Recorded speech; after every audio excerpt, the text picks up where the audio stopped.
Queridos hermanos, buenos días. Por gracia nos encontramos en el segundo domingo de mayo de 2021, listos, con total disposición para exaltar a nuestro Dios. Quiero invitarte a que me acompañes a buscar el Salmo 113 para darle lectura. Seguramente a lo largo de la semana tuviste oportunidad de escuchar un comentario del Dr. Caraballosa sobre este salmo por medio de un video que nos fue compartido en el chat de la iglesia. Quisiera parafrasear al doctor resaltando 4 puntos. El doctor nos recuerda que este es un salmo de adoración. El salmista invita a la creación completa para adorar a Dios. Le da motivos para hacerlo, recordando algunos de los atributos de nuestro Dios. Nuestro Dios es grande, eterno, compasivo, misericordioso. También nos enseña que nuestro Dios no tiene comparación. ¿Quién como Él? No hay nadie que pueda asemejarse a Él.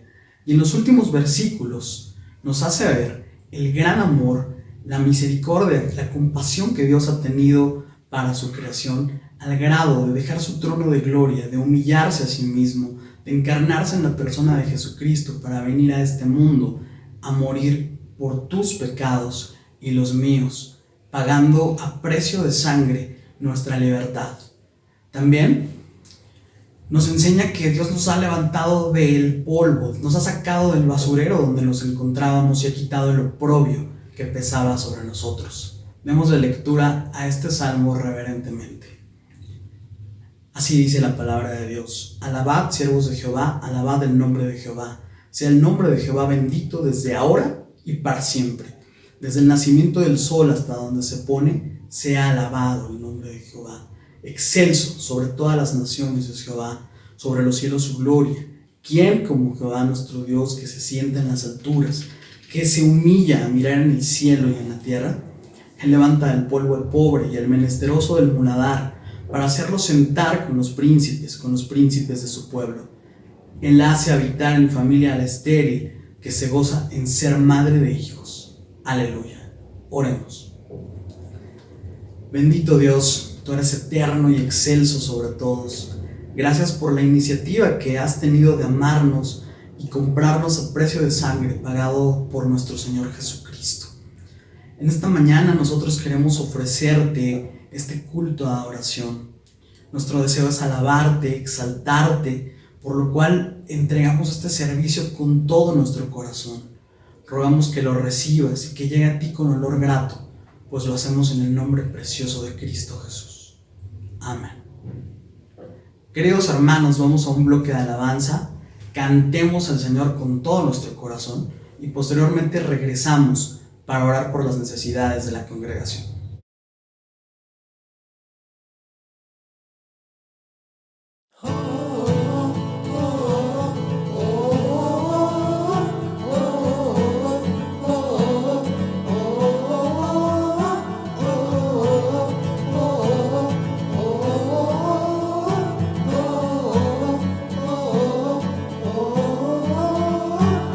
Quien rompe el poder del pecado, su amor es fuerte y poderoso, el Rey de gloria, el Rey de majestad.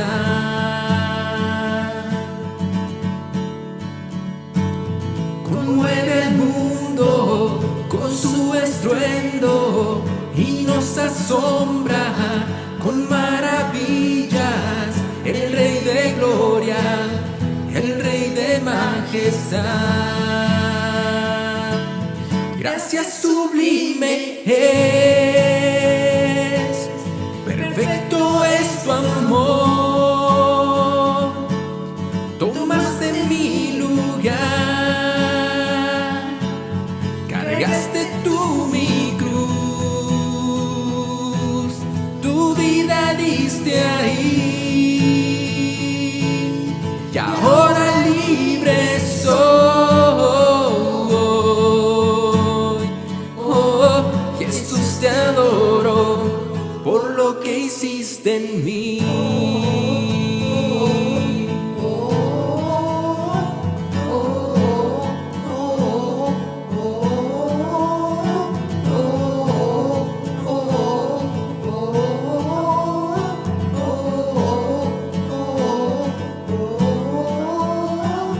Pusiste en orden todo el caos, nos adoptaste como tus hijos, el Rey de gloria, el Rey de majestad,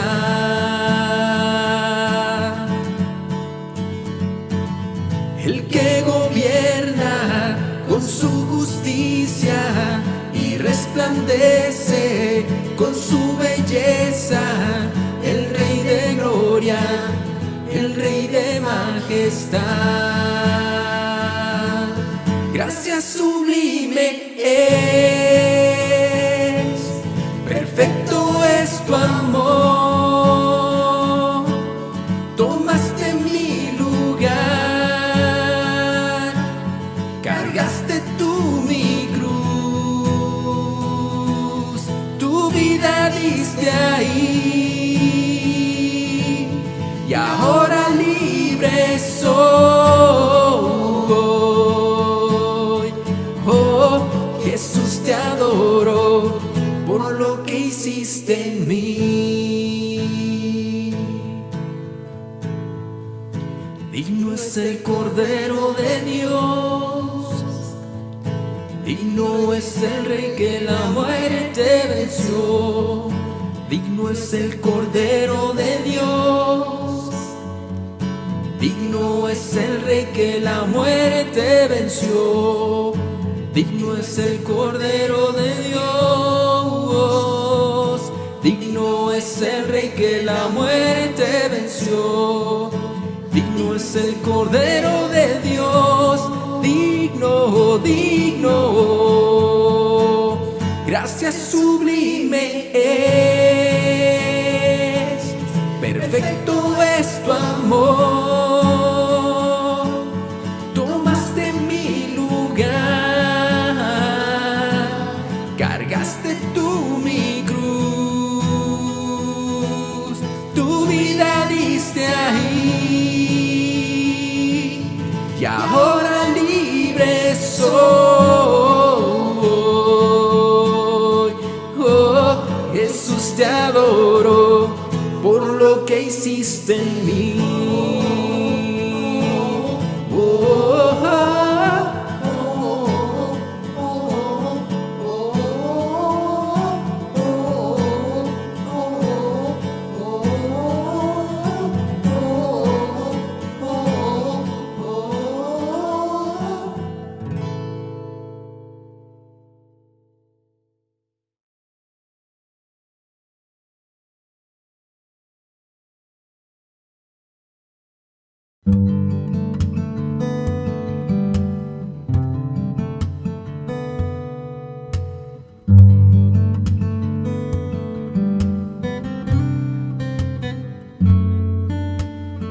que seas mi universo.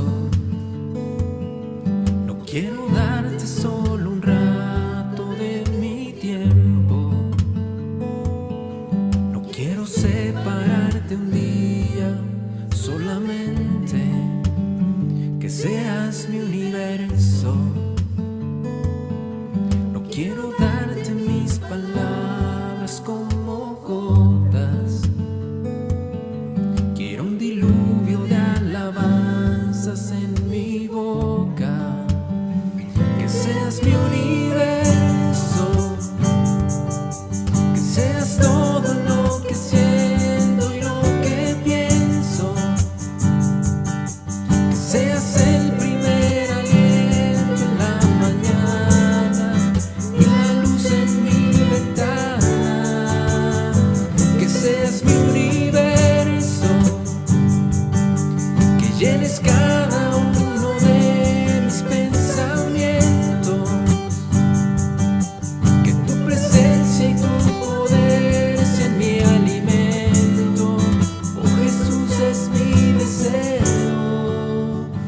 Que seas mi universo. No quiero darte solo parte de mis años. Te quiero dueño de mi tiempo y de mi espacio. Que seas mi universo. No quiero hacer mi voluntad, quiero agradarte. Y cada sueño que hay en mí quiero entregarte. Que seas mi universo. Que seas todo lo que siento y lo que pienso.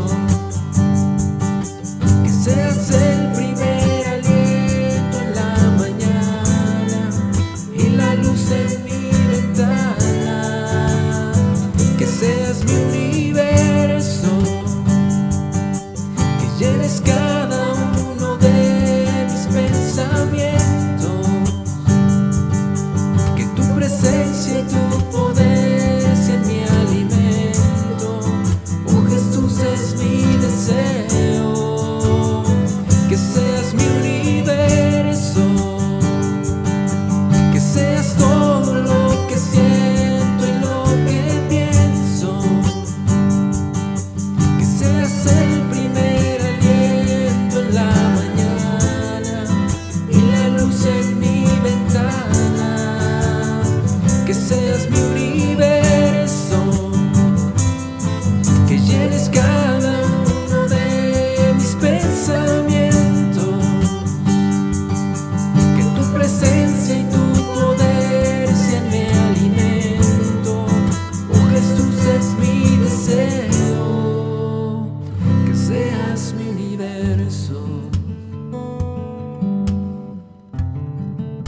seas mi universo,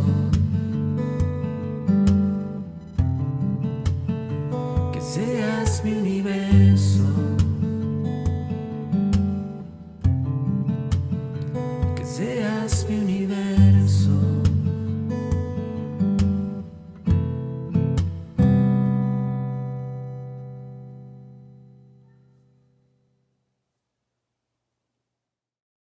Es momento de orar por las necesidades de la congregación. A lo largo de la vida, el ser humano experimenta distintas situaciones que le causan dolor, sufrimiento, que le ponen en jaque. Hay momentos donde no quisiéramos saber lo que sabemos, como una mala noticia. Hay ocasiones donde las cosas parecen no tener sentido o propósito alguno. Los cristianos, por supuesto que también participan de este tipo de problemas. Sin embargo, la Escritura nos llama a confiar, a esperar y a descansar en el Señor. La única forma de lograr esto es conociendo que nuestro Padre Celestial gobierna este mundo con total soberanía y que todas las cosas obran para su gloria y nuestro bien. Hay un salmo que captura este descanso que podemos hallar para nuestras almas y corazones. Es el Salmo 62. Le invito a que me acompañe a dar lectura de los versículos 5 al 8. La palabra del Señor dice así: Alma mía, en Dios solamente reposa, porque de Él es mi esperanza. Él solamente es mi roca y mi salvación. Es mi refugio, no resbalaré. En Dios está mi salvación y mi gloria. En Dios está mi roca fuerte y mi refugio. Esperad en Él todo el tiempo. Oh pueblos, derramad delante de Él vuestro corazón. Dios es nuestro refugio. Selah. Oremos, hermanos. Padre, tú eres el Dios eterno y todopoderoso que tiene dominio absoluto sobre su creación y no hay ninguna situación que escape de tu mano que te tome por sorpresa. Gracias, porque estamos seguros que tú sabes las cosas de las que tenemos necesidad. Tú sabes que hoy tus hijos atraviesan por distintos problemas que les roban el sueño, que los ponen en jaque, problemas de los que no pueden tener control. Pero Padre, rogamos que tú tomes esos problemas en tus manos por tu misericordia. Y Señor, rogamos que nos ayudes a recordar cuánto nos amas, que renueves nuestras fuerzas y que nos permitas descansar solamente en ti. Señor, ayúdanos a creer con todo nuestro corazón lo que dice el salmista, que tú seas nuestra roca fuerte, que tú seas nuestra salvación, nuestro único refugio. Oramos en el nombre precioso de nuestro Señor Jesucristo. Amén. Queridos hermanos, vamos a otro bloque de alabanzas y posteriormente escucharemos con toda reverencia la exposición de la palabra de nuestro Dios, que hoy está a cargo de nuestro pastor Filiberto Ángeles. Que nuestro Señor le dé sabiduría y a nosotros nos dé la disposición para entender la palabra y obedecerla.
corazón hoy vuelvo a ti, solo a ti. Quiero humillarme, buscar tu rostro. Hoy me arrepiento delante de ti. Vengo a invocarte, inclina tu oído, escucha y perdona mi rebelión. Sana nuestra tierra, sana nuestra tierra. Escucha hoy mi oración. A ti levanto mi clamor. Quiero humillarme, buscar tu rostro. Hoy me arrepiento delante de ti. Vengo a invocarte, inclina tu oído, escucha y perdona mi rebelión. Sana nuestra tierra, sana nuestra tierra, sana nuestra tierra, sana nuestra tierra.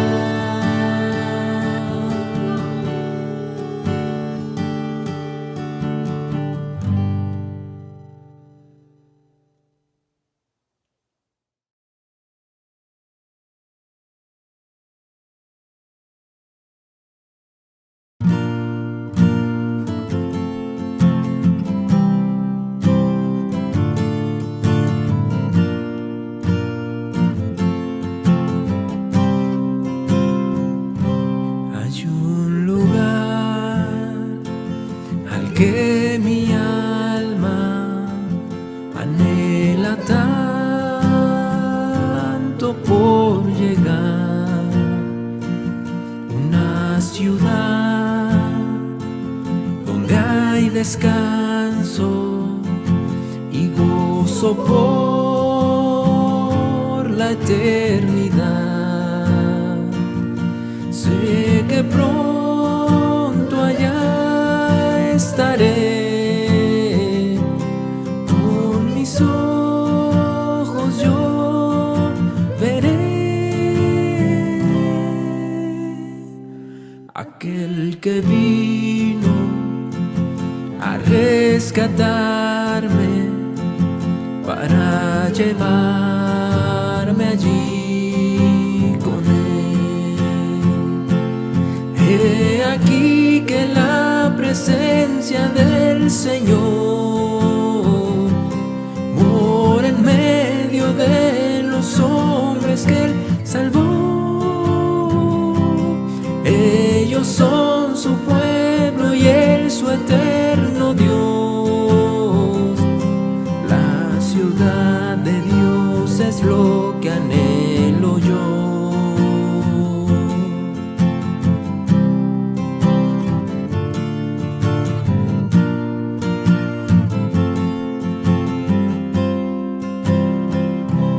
Hay un lugar resplandeciente donde no hay más oscuridad, no existe más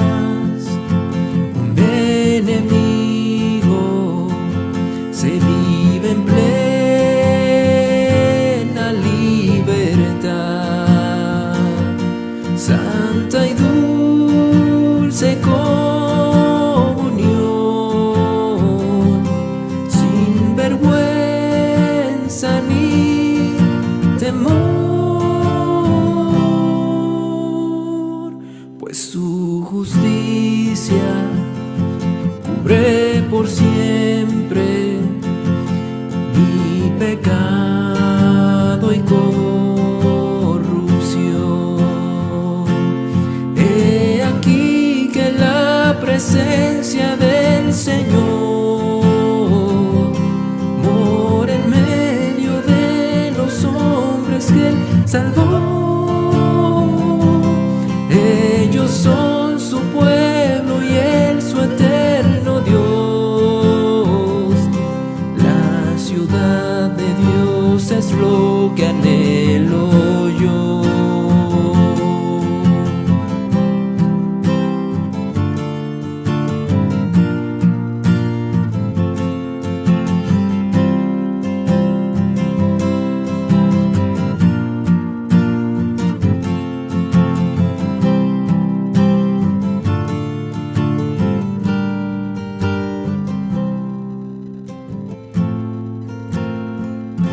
Hay un lugar donde su gloria satisface el corazón. Recibiré la recompensa, me abrazará mi Salvador. Ya no hay llanto ni dolor, no hay más prueba ni aflicción. La muerte es solo una memoria, recuerdo de la redención.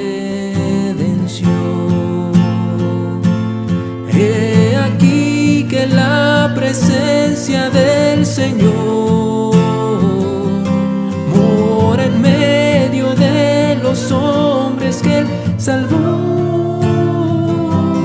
Ellos son su pueblo y Él su eterno Dios. La ciudad de Dios es lo que anhelo yo. La ciudad de Dios es lo que anhelo yo.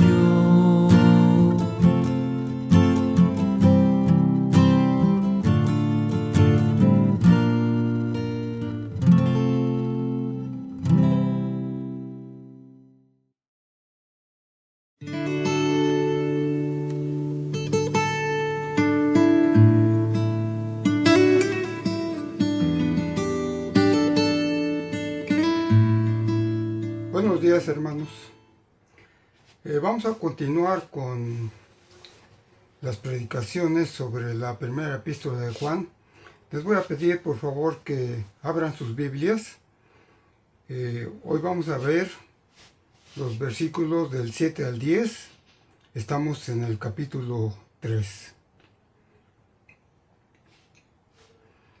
Y en el pasaje de hoy veremos que el apóstol Juan ingresa en su carta a un personaje que antes no lo había hecho. Hoy vamos a hablar acerca del diablo. Y antes de seguir hablando de este personaje, advirtamos que en algunas personas no creen en la existencia de un diablo que sea perceptible, tratándolo en muchos casos solo como una invención antigua, diseñada únicamente para asustar a las personas cuando llegan a la iglesia, o como una táctica de disciplina usada por los padres para asustar a sus niños para que les obedezcan.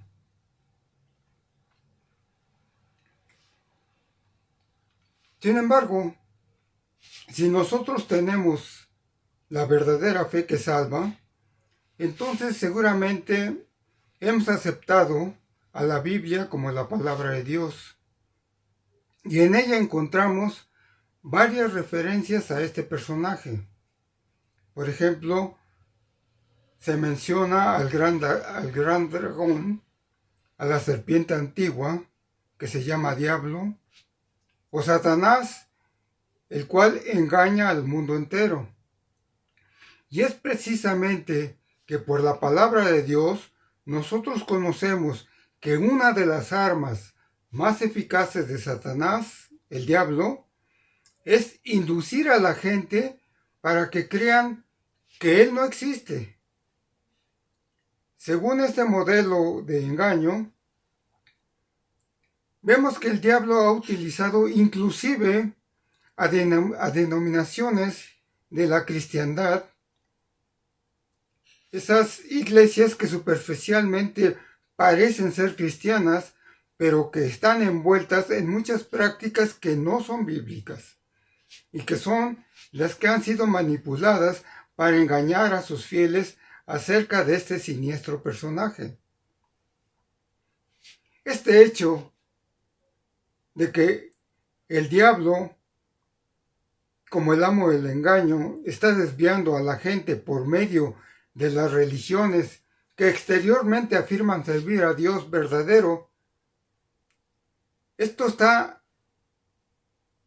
predecido en la Biblia, en el pasaje de 2 de Corintios, capítulo 11, versículo 14, en donde se dice que no os maravilléis porque el mismo Satanás se disfraza como ángel de luz. Y el diablo ha engañado a muchos. Por ejemplo, el diablo convence a los creyentes que son inmaduros de que por las buenas obras que lleguen a hacer, estas son más que suficientes para manifestar que ya son hijos de Dios. Mientras que ocultamente, esas personas en sus corazones, el pecado ocupa un lugar prominente.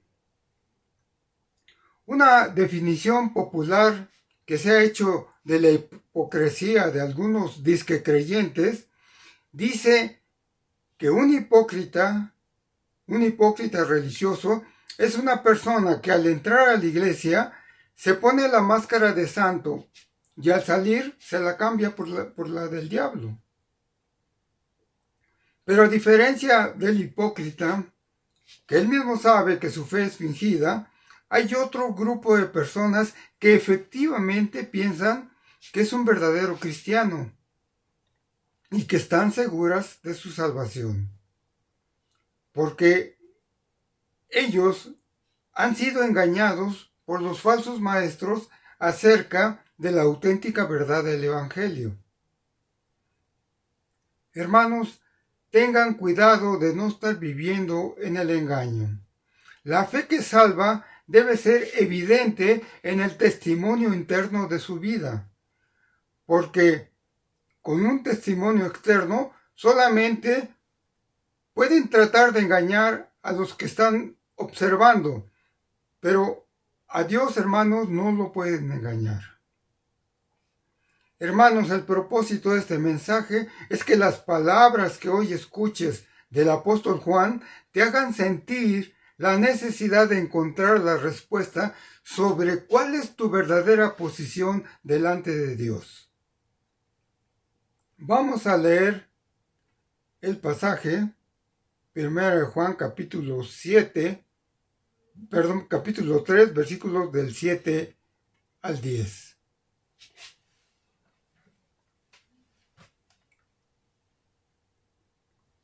Dice la palabra de Dios: Hijitos, nadie os engañe. El que hace justicia es justo, como Él es justo. El que practica el pecado es del diablo, porque el diablo peca desde el principio. Para esto apareció el Hijo de Dios, para deshacer las obras del diablo. Todo aquel que es nacido de Dios no practica el pecado, porque la simiente de Dios permanece en él y no puede pecar, porque es nacido de Dios. En esto se manifiestan los hijos de Dios y los hijos del diablo. Todo aquel que no hace justicia y que no ama a su hermano, no es de Dios. Oremos, hermanos.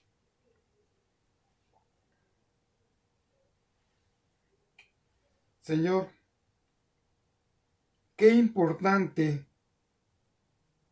es escudriñar nuestra propia mente y nuestro propio corazón para saber qué es lo que realmente hay dentro de él.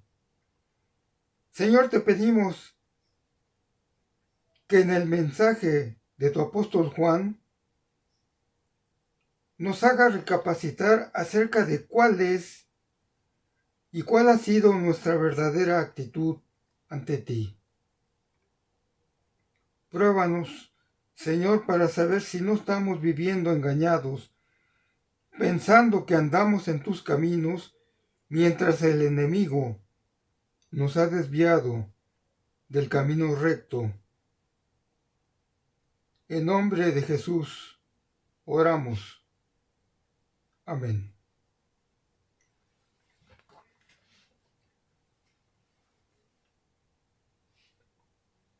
Este pasaje, hermanos,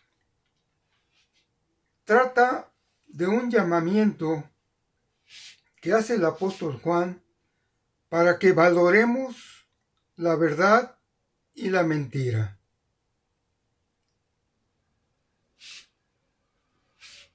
Sus lectores deberían poder discernir si realmente eran hijos de Dios o eran hijos del diablo. En estos dos temas he dividido este mensaje.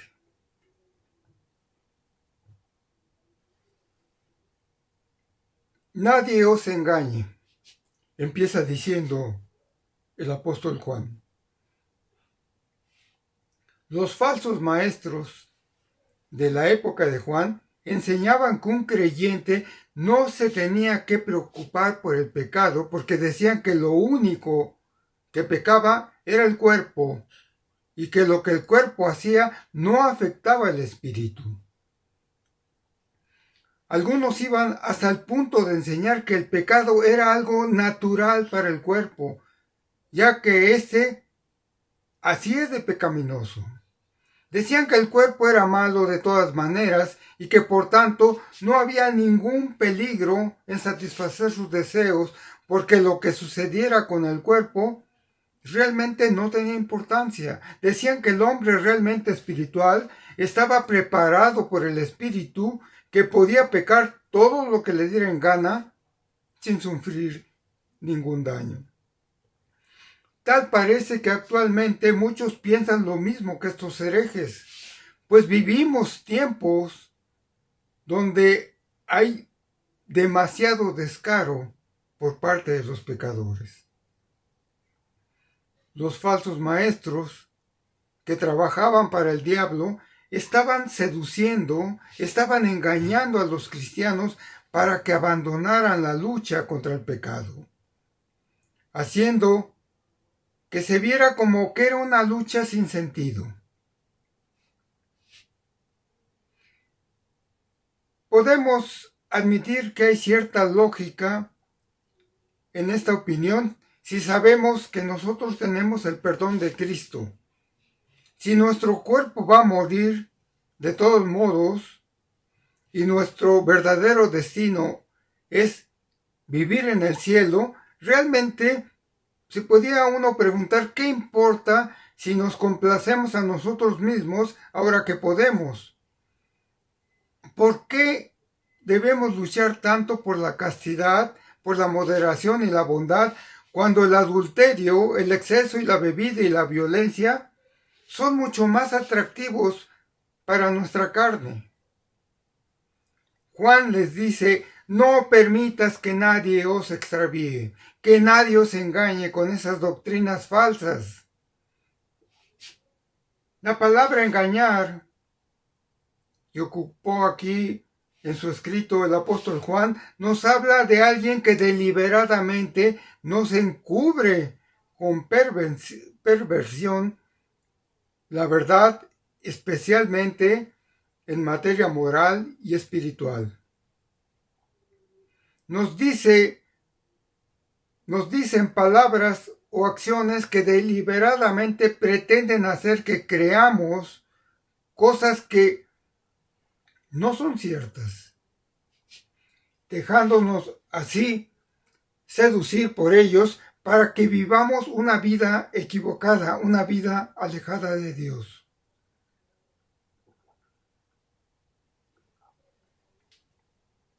Juan nos dice que para saber si realmente andamos en la verdad de Dios, consideremos que el que hace justicia es el que es justo, como Él, como nuestro Señor, es justo. El engaño podría inclusive hacer que creamos que no importa lo que hiciéramos, pues con el solo conocimiento que tengamos de quién es Dios, pues con eso podríamos considerarnos que somos justos. Pero Juan dice que justo no es el que posee una luz especial de conocimiento, sino el que predica la justicia. El que hace justicia es el que es considerado justo y es el que es el seguidor de Cristo. Porque con su conducta realmente demuestra interés por manifestar su fe, su obediencia y su entrega a la obra. El verdadero Hijo de Dios predica la justicia como un hecho habitual, como un estilo de vida. Es justo como Dios es justo, porque su meta suprema es querer ser como Jesús. El injusto no puede manifestar la justicia de Dios porque no la posee. Y aún sus mejores obras, las mejores obras buenas que tenga, no reflejan la justicia de Dios. Recordemos Isaías 64, versículo 6, si bien todos nosotros somos como suciedad y todas nuestras justicias como trapo de inmundicia.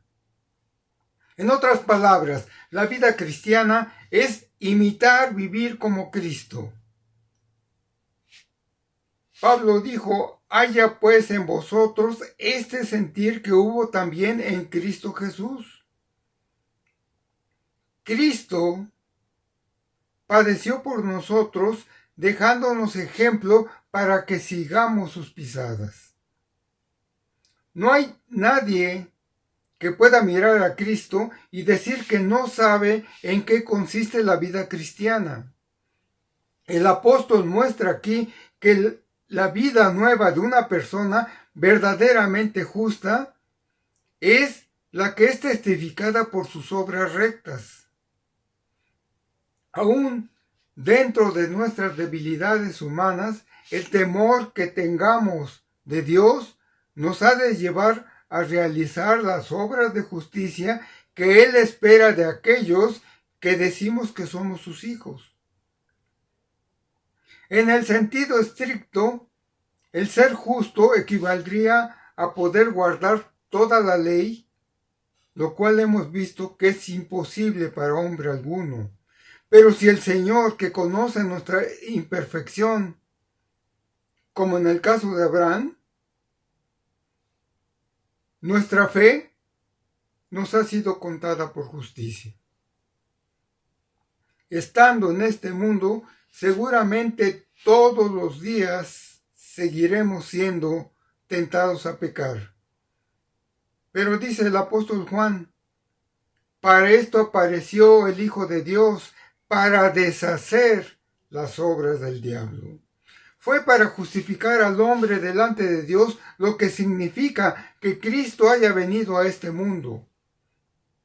Él, conociendo la debilidad humana y el poder de Satanás para inducir a nuestra naturaleza pecaminosa hacia el mal, vino para deshacer las obras del diablo. Deshacer significa aquí el hacer inoperante o el quitar el poder para que Satanás no pueda ocupar su poder para tentarnos. Es cierto que Satanás no ha sido aniquilado totalmente, pero su poder sí ha sido reducido y sus armas han sido deterioradas. Aún es un enemigo poderoso, pero no puede competir con el poder de Dios. La tarea de Jesús fue deshacer todo lo que el diablo había realizado y frustrar todo lo que él trata de hacer. La palabra que el apóstol Juan utilizó aquí para deshacer significa literalmente desatar o liberar, como si esas diabólicas obras fueran grilletes que nos encadenan. Cuando Juan nos habla de las obras del diablo, debemos entender que se refiere a la forma como él nos estimula para que pequemos y a la rebelión en contra de los mandamientos de Dios. Él no nos hace pecar, pero nos incita a creer en las mentiras de los falsos maestros. El Hijo de Dios vino a librar a su pueblo de la esclavitud del pecado y a restaurarlos como hijos de Dios para que practicaran la justicia. De esta manera, ahora Juan declara que todo aquel que es nacido de Dios no practica el pecado. La frase nacido de Dios es un término muy particular que Juan utiliza y particularmente en esta epístola. Esta frase, nacido de Dios, tiene su origen en el conocido pasaje que conocemos de cuando un fariseo llamado Nicodemo fue una noche a Jesús. Y Jesús, para mostrarle a Nicodemo lo interno y profundo que era el cambio por el que tenía que pasar, inclusive siendo judío religioso, para que pudiera llegar alguna vez al reino de Dios y entrar en él, de tal manera que tuviera la vida eterna, le dijo que era necesario nacer de nuevo, refiriéndose obviamente a un nacimiento espiritual. Consideremos que ese nacimiento es obra de Dios e indica que Dios renueva el corazón, que es el centro mismo del ser de una persona, implantando un nuevo corazón, un nuevo principio para que sus deseos y propósitos y acciones tengan una eficiente disposición que se manifiesta en una respuesta positiva de la persona a las demandas que el Señor pide en su evangelio. Cuando Juan dice que alguien es nacido de Dios, no practica el pecado. No está diciendo propiamente que nunca peca, sino que no lo practica, o sea que no lo lleva a cabo en varias ocasiones, sino como vimos en el pasaje anterior, que es el que no peca habitualmente, aunque sí puede pecar ocasionalmente. Juan no está colocando delante de nosotros un perfeccionismo aterrador, pero sí nos está recordando que siempre debemos estar atentos, vigilando nuestra carne para que no lleguemos a caer y se manifieste nuestra debilidad por el pecado. La persona que tiene conciencia del nuevo comienzo que Dios ha concedido en su vida, esta buscará hacer que el ideal divino se convierta más y más en una realidad. Sabe que no puede pretender ser impecable, pero al mismo tiempo también sabe que puede apelar al poder de Dios para que le fortalezca y que no llegue a pecar. Recordemos que también lo vimos en pasajes anteriores, que nosotros estamos siendo transformados día a día. Pero la naturaleza caída aún está ahí, dentro de nosotros mismos. Es cierto que ya somos hijos de Dios, pero la perfección solamente la alcanzaremos cuando el Señor, como vimos en el versículo 2 de este mismo capítulo, cuando el Señor vuelva. Sabemos que cuando Él se manifieste, dice este pasaje, seremos semejantes a Él. Será solo entonces cuando alcancemos esa perfección tan anhelada. Pero a pesar de esa realidad y estando conscientes de ser nacidos de Dios, debemos enfocar todas nuestras energías y con el poder del Espíritu de Dios que vive dentro de nosotros, a amortiguar y a vencer esa antigua naturaleza que se revela en contra de Dios. Pero aún así, si a pesar de nuestros deseos ocasionalmente llegamos a caer, esto, hermanos, no nos quita el privilegio de estar seguros de que somos nacidos de Dios, de que somos hijos de Dios. Pero si acaso nosotros mismos llegáramos a detectar que hay pecado permanente en nuestra vida, no habría entonces evidencia de que realmente lo somos. Y de acuerdo a lo que veremos más adelante, el que no es hijo de Dios es hijo del diablo. Juan no se anda a medias tintas. O eres o no eres de Dios. Y si esto es así, ten en cuenta que entonces tu amo y Señor no es Dios, sino aquel que es su enemigo. Juan agrega, porque la simiente de Dios permanece en él y no puede pecar, porque ha nacido de Dios. El nuevo nacimiento implica la adquisición de una nueva naturaleza mediante la implantación dentro de nosotros de la simiente misma y del poder alentador de Dios, que es la misma naturaleza divina que compartimos. Hay un poder divino que obra en la vida del creyente y su presencia no es ocasional, sino que es permanente.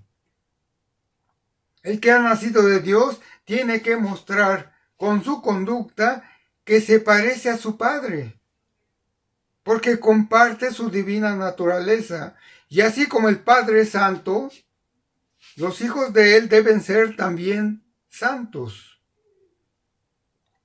Por simiente de Dios debemos entender esa naturaleza divina que es dada a cada creyente en el momento de su salvación. En el Evangelio de Juan, en el capítulo 1, versículo 13, el apóstol dijo, hechos hijos de Dios, los cuales no son engendrados de sangre ni de voluntad de carne, ni de voluntad de varón, sino de Dios. La naturaleza que ahora poseemos no es como la que teníamos procedente de los elementos humanos, es decir, de la sangre y de la carne, sino que ahora nuestra naturaleza es la misma simiente de Dios que permanece en todos los que hemos nacido de Él. El nuevo nacimiento nos ha proporcionado inclusive el tener la mente de Cristo, porque entendemos cuál es el pensamiento de Dios. Antes no lo entendíamos y quizá por eso no lo obedecíamos, pero ahora, con su misma naturaleza, podemos tener nuevamente ese libre albedrío de escoger aquello que sabemos que proviene de Dios y que además tenemos el poder de hacerlo a través de su Espíritu que ha sido implantado dentro de nosotros, como si fuera una semilla. Así como los hijos físicos llevan la naturaleza de sus padres, los hijos espirituales de Dios también llevan su naturaleza. La simiente divina está en ellos. Un creyente tiene una vieja naturaleza por su nacimiento físico, pero también tiene una naturaleza nueva por su nacimiento espiritual. Cuando una persona recibe a Cristo como su Salvador, experimenta cambios espirituales tremendos. Se le ha dado una nueva posición delante de Dios y ha sido aceptado como justo ante sus ojos. La vieja naturaleza produce pecado, pero la nueva naturaleza conduce a una vida santa. Y la responsabilidad del creyente, hermanos, es vivir según su nueva naturaleza y no según la vieja naturaleza. Así que todo aquel que es nacido de Dios, dice Juan, no practica el pecado. ¿Por qué? Porque tiene una nueva naturaleza dentro de sí. Y esa nueva naturaleza le impide que pueda pecar. Juan denomina esta nueva naturaleza como la simiente de Dios. En contraste, a un nacido de Dios, el apóstol presenta el caso contrario. Y aquí entramos a la segunda etapa de este mensaje. Vamos a hablar ahora de los hijos del diablo.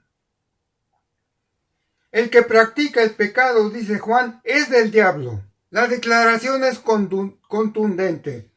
En este pasaje Juan deja en claro que no hay más que dos posibilidades, y es que el origen de las personas es lo que determina lo que es y lo que hace. El que está acostumbrado a vivir en el pecado, esta es una señal de que tiene un origen corrupto.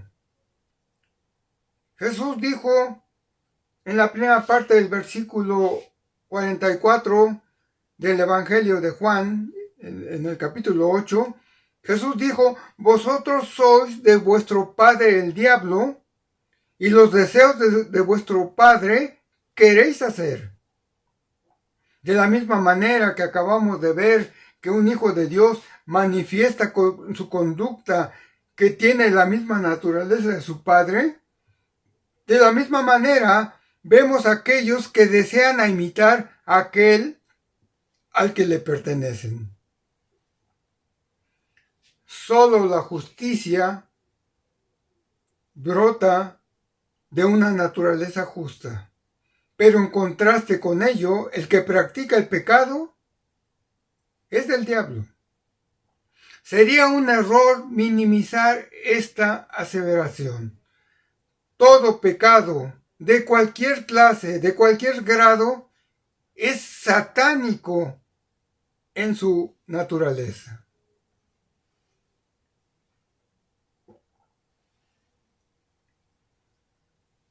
Juan, al principio de este pasaje, habló de aquellos que buscan engañar a los justos. En estas personas, la mentira era su forma natural de vivir.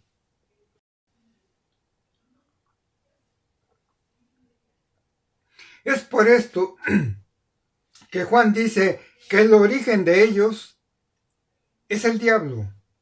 Porque Jesús dijo del diablo que en él no hay verdad. Cuando habla mentira, de lo suyo habla, porque es mentiroso y es padre de mentira. Satanás es mentiroso.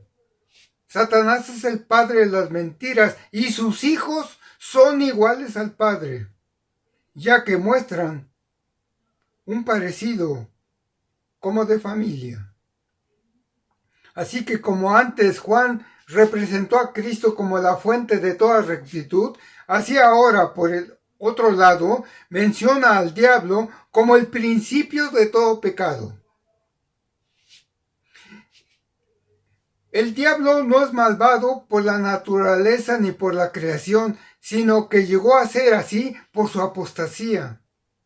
Tiene poder, pero no es un poder igual al de Dios, para que pueda con derecho y autoridad contender contra él, sino que está bajo restricción y contra su voluntad, para que él no pueda hacer nada sin la aprobación y el consentimiento del Creador. Y además, el apóstol agrega, porque el diablo peca desde el principio. El apóstol ahora nos lleva al principio de este mal. El diablo, como lo mencionó al principio, es un ser que dentro de sus engaños trata de convencer a los incrédulos que él no existe. Sin embargo, de la misma forma que el Señor Juan acepta la realidad de que el diablo es una persona, entonces es necesario tomarlo en serio, porque su maldad y su astucia lo hacen temible. Este enemigo de Dios se le conoce por diferentes nombres. En las Escrituras se habla de él como Satanás, como adversario, como el diablo, como el acusador, como Abadón o Apolión, como el destructor. Se dice que es el príncipe de este mundo, que es el dragón, etc. Pero cualquiera que sea el nombre que se le haya dado, hay que tener presente que su actividad principal es oponerse a Cristo y oponerse al pueblo de Dios.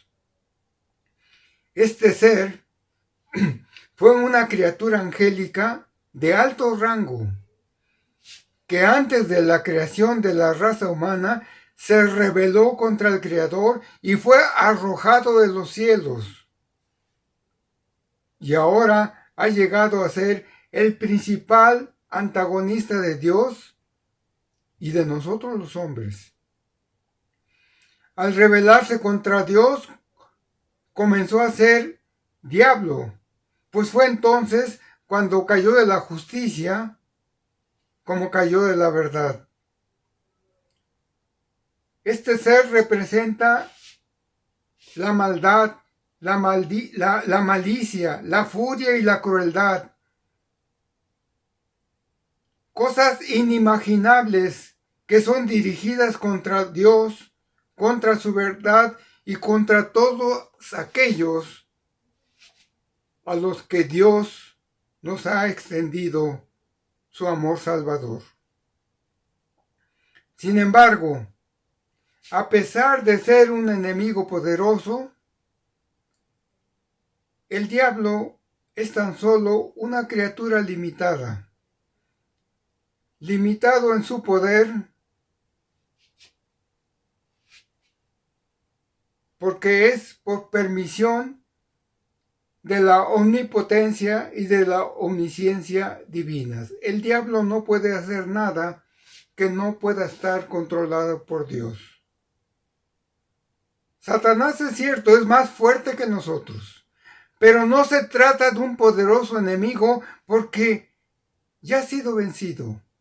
Cristo lo ha vencido y los cristianos también lo vencerán si le resistimos con los recursos que nos ha proporcionado el mismo Señor. El apóstol Santiago nos aconseja, someteos pues a Dios en primer lugar, y después dice, resistir al diablo y él huirá de vosotros. El reconocer que Satanás es real no equivale tampoco a caer en un concepto dualista de que hay dos dioses, uno bueno y el otro malo, que combaten entre sí, considerando que el diablo pudiera llegar a tener un poder similar al de Dios. Satanás es una criatura sobrehumana, pero no es divina. Tiene gran conocimiento, tiene poder, pero no es omnisciente, no es omnipotente. Quizás se pueda trasladar de manera que los seres humanos no lo podemos hacer de un lugar a otro, pero no es omnipresente. Además, como lo dije, es rebelde, pero es un ser que con todo el poder que pudiera tener ya ha sido derrotado. No tiene más poder que aquel que Dios le pueda permitir, y está destinado al lago de fuego, según lo leemos en Apocalipsis, en el capítulo 20, versículo 10.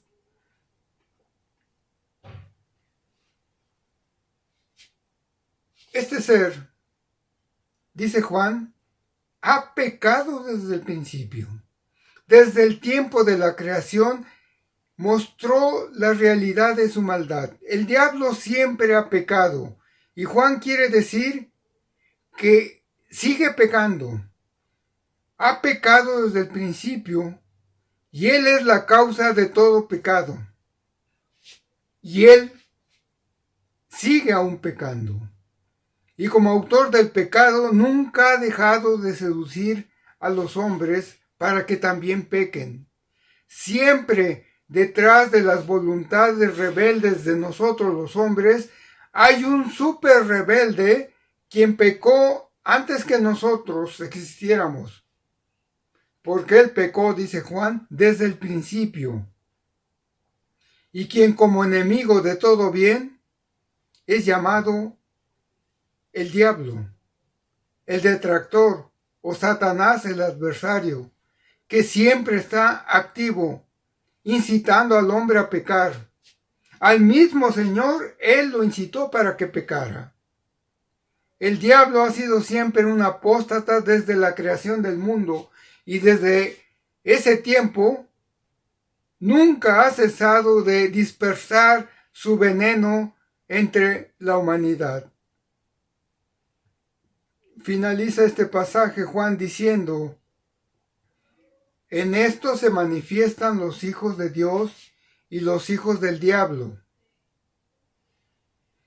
En las cosas espirituales, hermanos, no hay alternativas. Los hombres no pueden ser neutrales. Tienen que pertenecer a un bando o al otro. Juan hace lo posible por dejar perfectamente en claro que los que no hacen justicia no pertenecen a Dios, sino a su enemigo. Jesús dijo: el campo es el mundo. La buena semilla son los hijos del reino, y la cizaña son los hijos del mal. En este mundo, o somos de Dios, o somos del malo.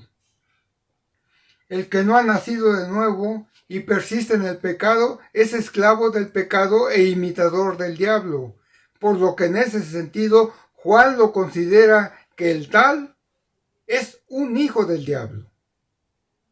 Pero observemos que Juan no dice que es nacido del diablo, como dice en otra parte cuando dice que alguien es nacido de Dios, porque el diablo no engendra ni crea cosa alguna, no tiene poder para ello.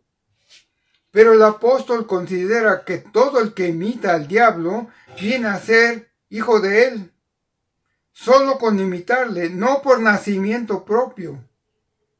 El diablo no tiene poder para generar algo, ni mucho menos algo que fuera bueno.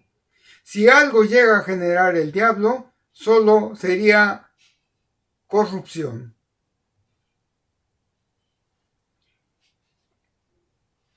En el siglo V hubo un gran teólogo que hizo también la misma consideración que vemos que hizo aquí el apóstol Juan.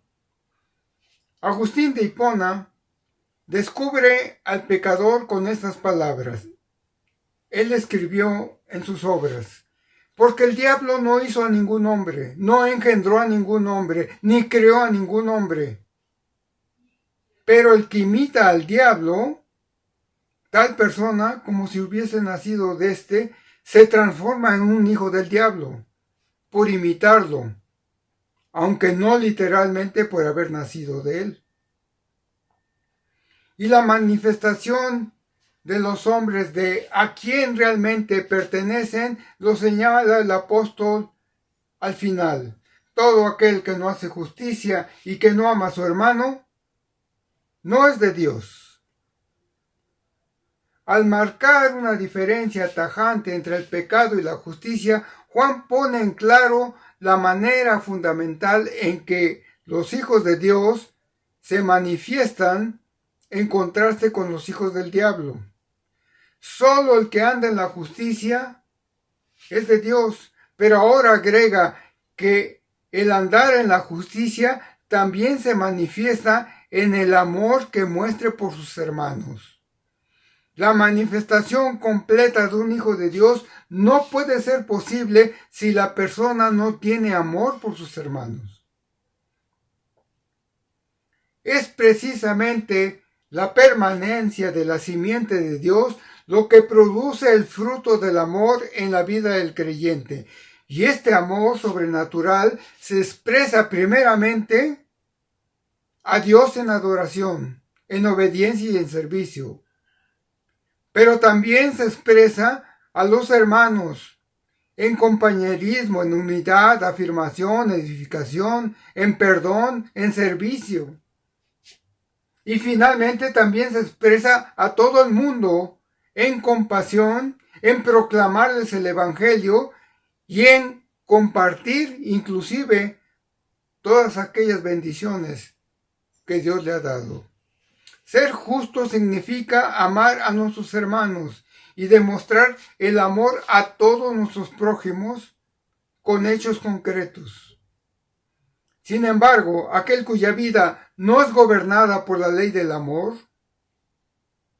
por el amor de Dios a su prójimo y al mundo en general, y que continúa con la práctica del pecado, el tal no es de Dios, porque no puede uno en el mismo momento amar a otra persona e intencionalmente pecar contra ella. Aceptar que el diablo está detrás de las obras pecaminosas es innegable. Y si a través de engaños nos ha persuadido y nos ha alejado de la justicia del amor hacia nuestros hermanos, será manifiesto que no somos hijos de Dios. Si bien las acciones motivadas por el amor son normales en todo cristiano, no siempre se producen automáticamente. El amor cristiano ha sido demostrado por Cristo y en cierta medida se recibe cuando uno se convierte en cristiano. Pero uno puede engañarse acerca de vivir por la ley del amor de Cristo. Pero para estar plenamente persuadidos de ella y vivir por ella, debemos guardar nuestras mentes contra aquellos que engañan con la palabra o con la acción.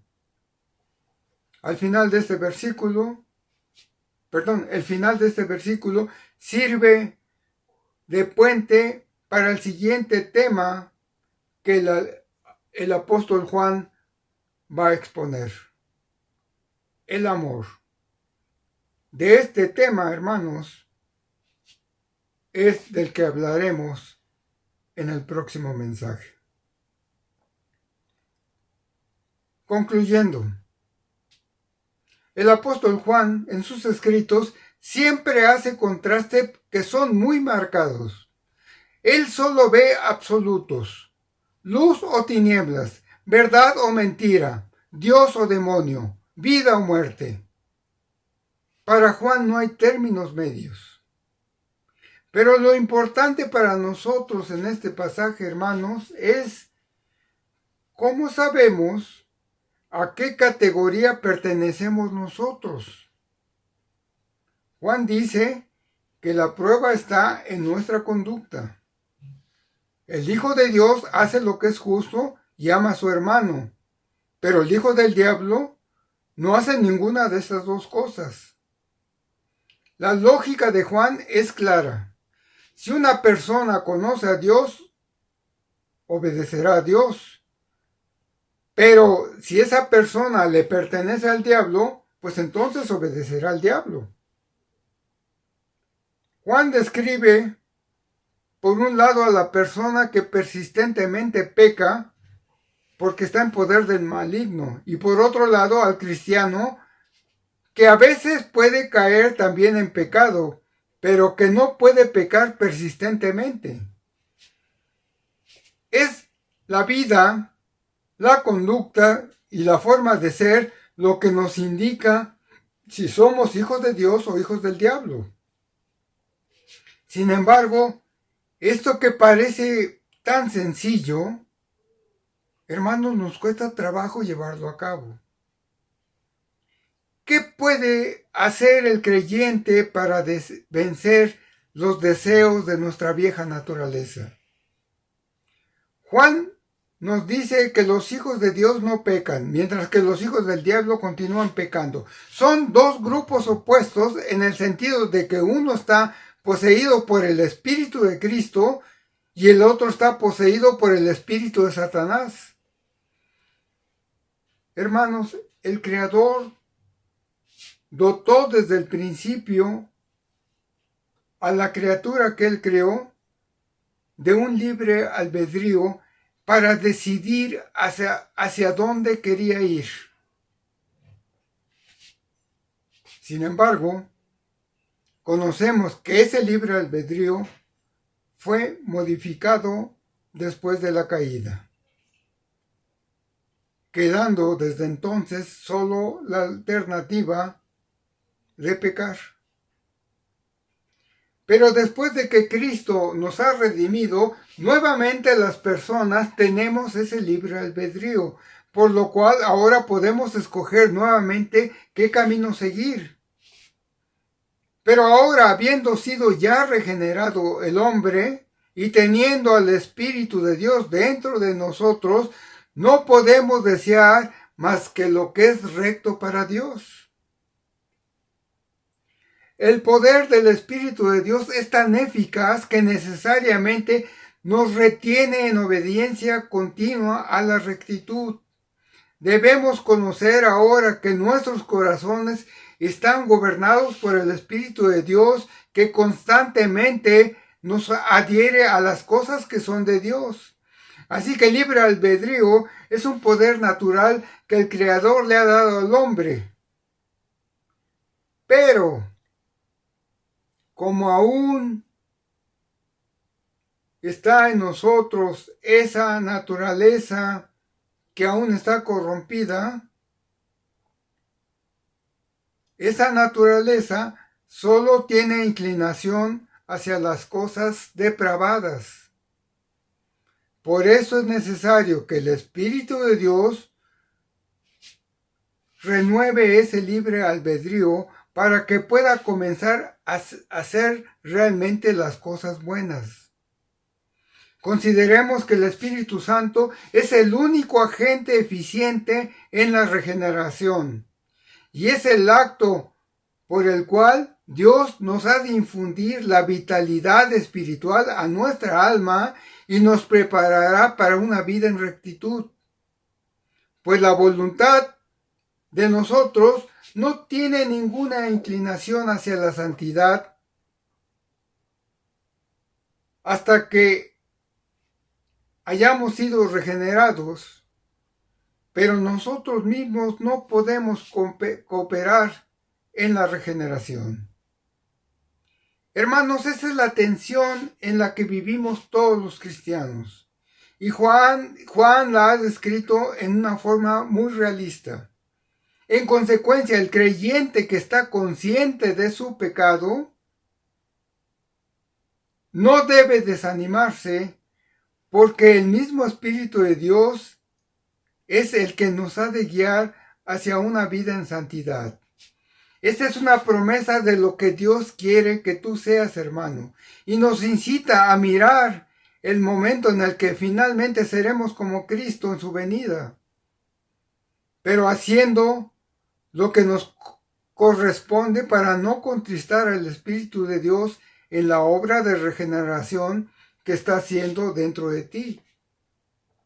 La Biblia dice que para no contristar al Espíritu de Dios, debemos comenzar entregándole cada día nuestro cuerpo a Dios como un sacrificio vivo, como dijo Pablo en Romanos 12.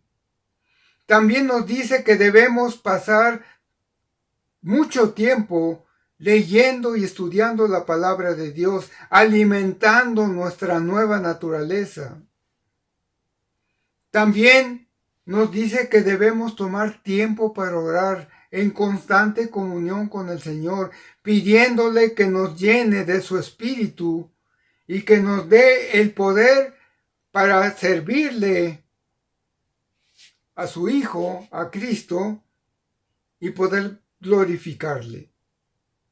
Nosotros sabemos que un creyente que alimenta su nueva naturaleza con la palabra de Dios siempre tendrá poder para vivir una vida que sea piadosa.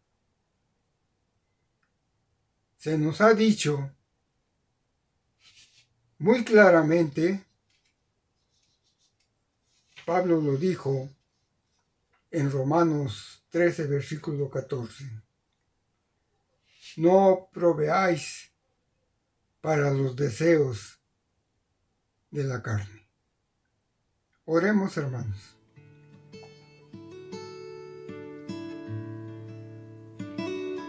Señor, te damos gracias en este día por la claridad de tu palabra. Te pedimos que estemos atentos a alimentarnos de tus enseñanzas para que tu Santo Espíritu pueda obrar a través de ellas, recordándonos en los momentos de gran tentación qué es lo que debemos hacer y cómo podemos vencer a las tentaciones. Gracias, Señor, por este consejo que hemos recibido de tu palabra en este día. Y te las damos en nombre de tu amado Hijo, por quien hemos hecho esta oración. Amén. Hermanos, que el Señor los siga bendiciendo y fortaleciendo ante las tentaciones. Que Dios los bendiga.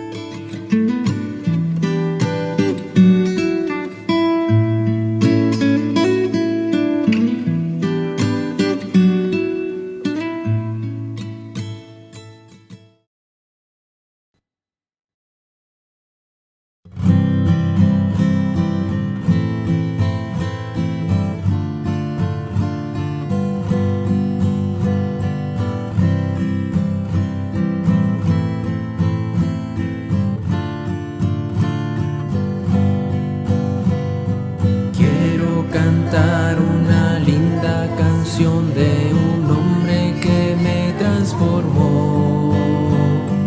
Quiero cantar una linda canción de aquel que mi vida cambió.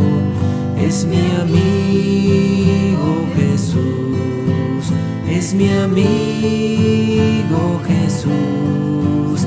Él es Dios, Él es Rey, es amor y verdad. Solo en Él encontré esa paz que busqué. Solo en Él encontré la felicidad.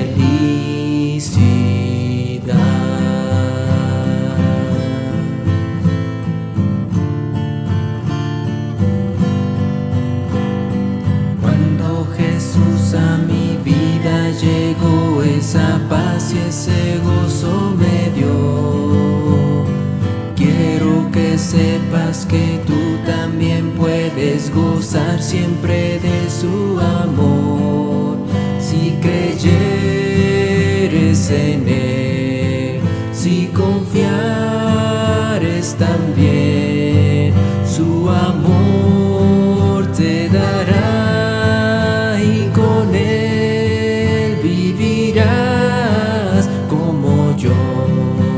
Cantarás esta linda canción y amor. llevarás a la humanidad.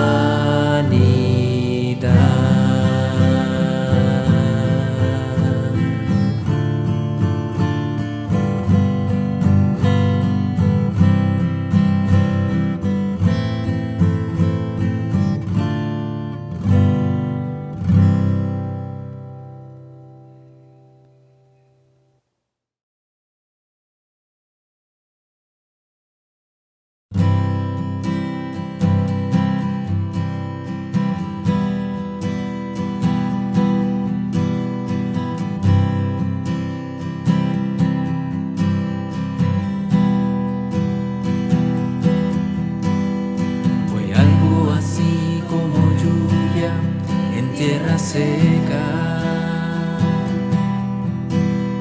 un rayo de luz de repente en mi oscuridad. Fue algo así como estar en cadena perpetua y una mañana escuchar: te doy libertad. Siendo un vil pecador, hoy como a tu mesa. Solo tu gracia le basta a mi corazón. Fue algo así como estar en el abismo más hondo, y unos segundos después sobre las nubes volar. Fue algo así como ser un peregrino cansado que toca la puerta y le dicen: te tengo un lugar. Y siendo un vil pecador, hoy como a tu mesa. Solo tu gracia le basta a mi corazón. Altísimo Señor, en mi bajeza me has mirado y me has tendido la escalera de tu amor. Tu perdón me puso alas, oh mi Dios. Altísimo Señor, entre mis sombras, tu palabra alumbró mi corazón.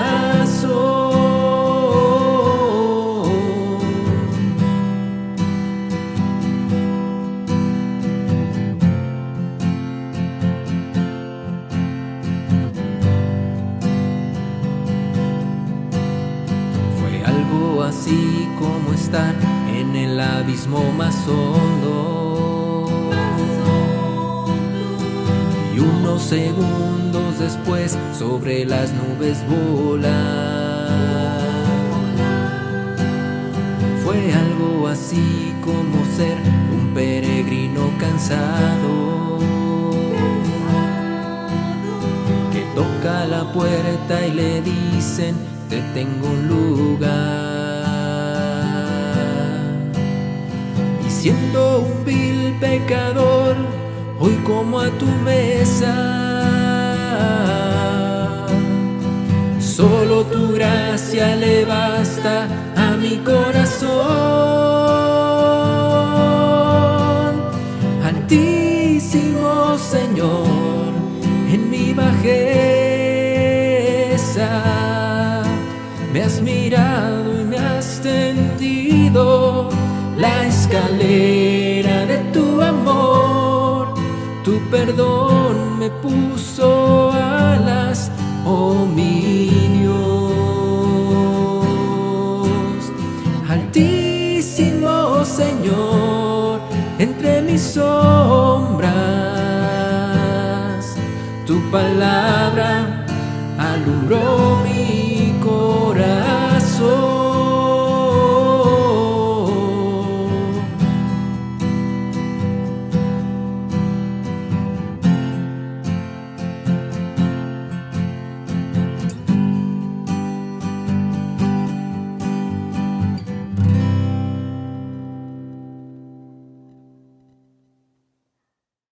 Y conforme al orden de culto, llegamos a otro acto de adoración, las ofrendas. Continuaré utilizando el texto empleado la semana pasada en este mismo espacio. Me refiero a Primera de Crónicas 29. Acompáñame a leer de los versículos 11 al versículo 14. Dice así la palabra del Señor. Tuya es, oh Jehová, la magnificencia y el poder, la gloria, la victoria y el honor. Porque todas las cosas que están en los cielos y en la tierra son tuyas. Tuyo, oh Jehová, es el reino, y tú eres excelso sobre todos. Las riquezas y la gloria proceden de ti, y tú dominas sobre todo. En tu mano está la fuerza y el poder, y en tu mano el hacer grande y el dar poder a todos. Ahora pues, Dios nuestro, nosotros alabamos y loamos tu glorioso nombre. Porque, ¿quién soy yo y quién es mi pueblo para que pudiésemos ofrecer voluntariamente cosas semejantes? Pues todo es tuyo, y de lo recibido de tu mano te damos.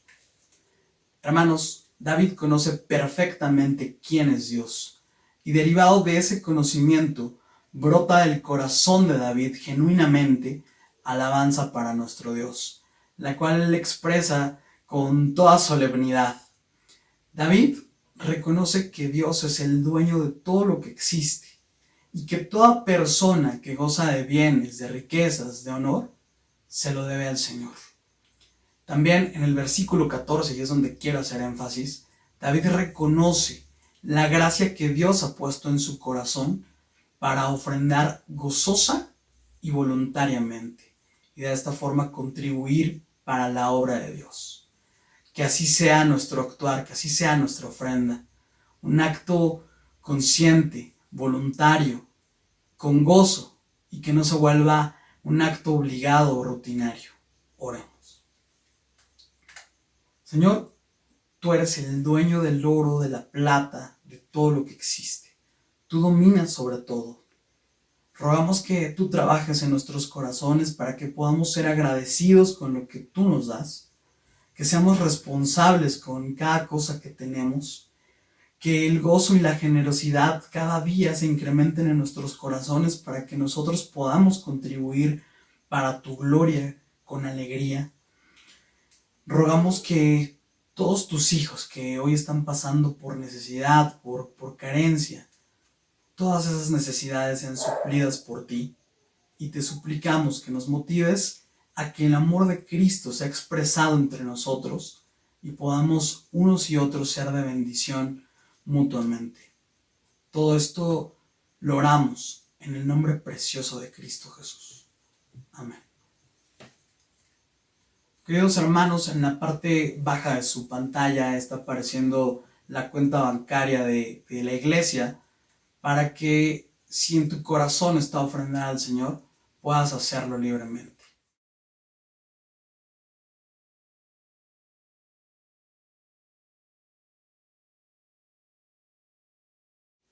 Y así llegamos a la parte final, los avisos.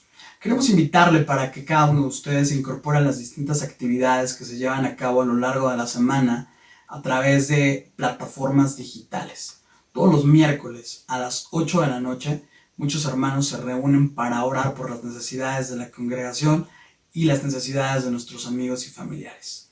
También los días sábado a las 11 de la mañana, niños entre 3 y 9 años toman su escuelita bíblica.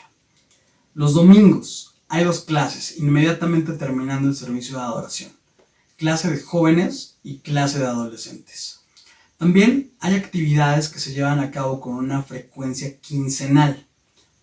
Miércoles, cada 15 días a las 19 horas, nuestro profesor Alfredo Cabrera imparte la clase de varones. También los viernes a las 19 horas, nuestra hermana Lolita Ángeles imparte la clase para mujeres. Repito, estas clases son cada 15 días. Y también cada 15 días, en el mismo horario, 19 horas, nuestro pastor Filiberto Ángeles imparte una clase para mujeres en general. La invitación es para cada uno de ustedes. Participen en estas actividades. Si todavía no estás inscrito, puedes contactar a nuestra hermana José y ella con mucho gusto te inscribirá y te compartirá el link para que participes en alguna de estas actividades en vivo. Y así llegamos a nuestra oración de despedida.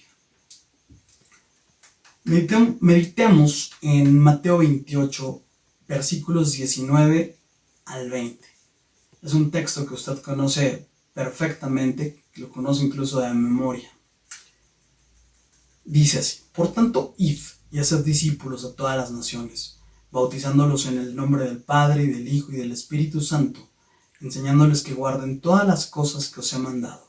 Y he aquí, yo estoy con vosotros todos los días, hasta el fin del mundo. Amén. Hermanos, nuestra vida es frágil. Nosotros sabemos que se puede apagar en un suspiro, de un momento a otro.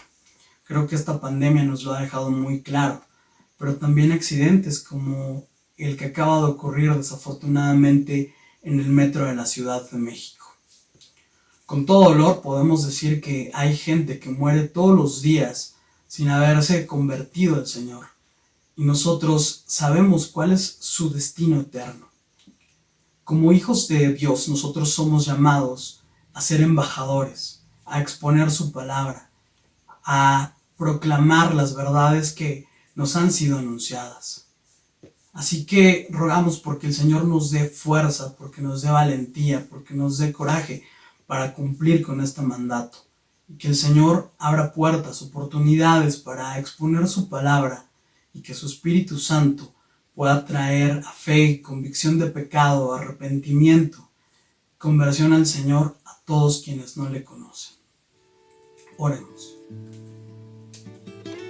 Señor, te damos tantas gracias por este espacio que tú nos has permitido tener para exaltar tu nombre.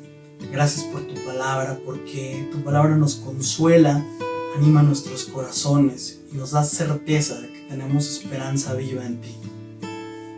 Rogamos que seas con cada uno de tus hijos durante esta semana, que les ayudes con todas las cargas y con todos los problemas que tienen, Señor, que tenemos. Y referente a este texto que acabamos de leer, te pedimos que tú nos des fuerza para vivir dignamente y no negar con nuestra vida tu testimonio. Capacítanos para ser embajadores tuyos, para poder compartir las buenas nuevas. Quítanos la pena, quítanos el miedo, Señor. Ayúdanos a ser valientes, a tener fe. Y te suplico, Señor, que tú abras oportunidades, puertas, para que podamos compartir tu palabra y tu Santo Espíritu llame arrepentimiento a toda la gente que no te conoce y que desesperadamente necesita recibir el Evangelio. En el nombre precioso de Cristo oramos. Amén. Que tenga una excelente semana, que el Señor esté con usted.